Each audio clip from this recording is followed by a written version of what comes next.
Welcome, everyone. This is Tak Oda, CIO of Attaché for Business, joined here by Lesa Hammond, our CEO. And she has a topic for us today. What's that?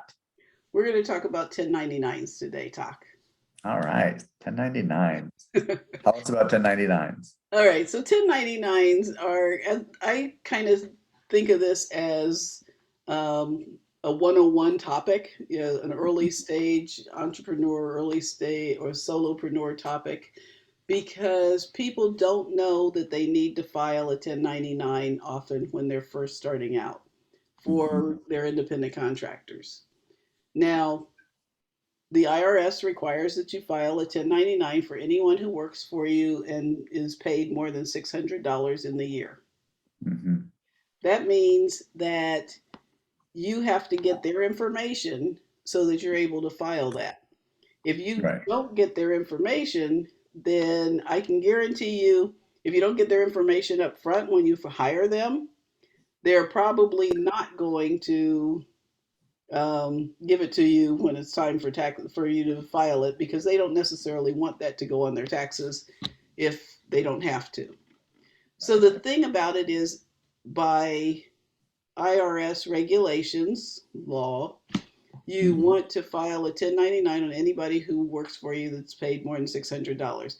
That includes the babysitter, the housekeeper, anybody. But for businesses, it includes your graphic designer that you may hire on the side. And the other part of that is, by doing that, you're able to write them off on your taxes. So you don't want to write that off if you're not capturing the 1099, because that's how you end up getting yourself in trouble. Gotcha. Right. That makes sense. So you want to write, so you want to write it off, and you also want to make sure that you're giving them the 1099. So you give the person a 1099 and you file the 1099. And and 1099 filing date's the same as it is for a W-2 employee. It's January 31st, Mhm. 2022. Okay. And there's like a corresponding document, right? The W-9. So the W-9 is what you collect when the person starts working for you, so that you'll have the documentation that you need to file the 1099. Gotcha. But the W-9 doesn't have to be submitted. You're just grabbing that for your reference, right? Correct. However, you do want to keep it in case something comes back to you where the government says that you didn't collect the information or you didn't submit it correctly. Then you can go back, or let's say the person gave you a false social security number. So Mm, you submit it and then it bounces back. You need to be able to show that that's what they gave you, as opposed to that you just made that up. right. Okay. Okay. Sounds like you got to keep track of everything.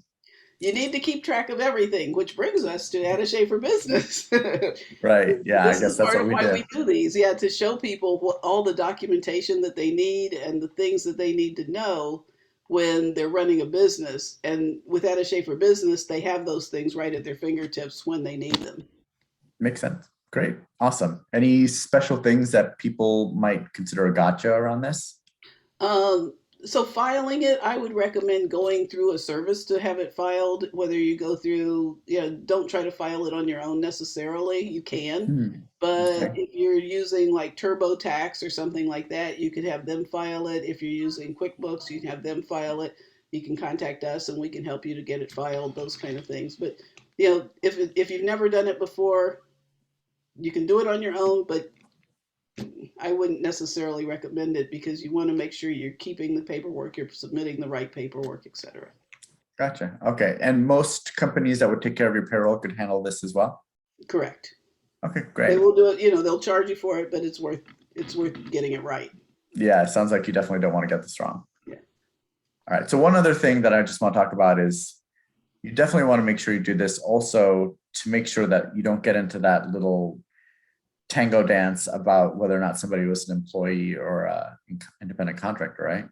Absolutely. So you don't want somebody to say that they were an employee when they were a contractor, and you don't Mhm. want to call people employees who are contractors, because Mhm. then you can be liable for all the back taxes for that person, especially if they haven't paid them.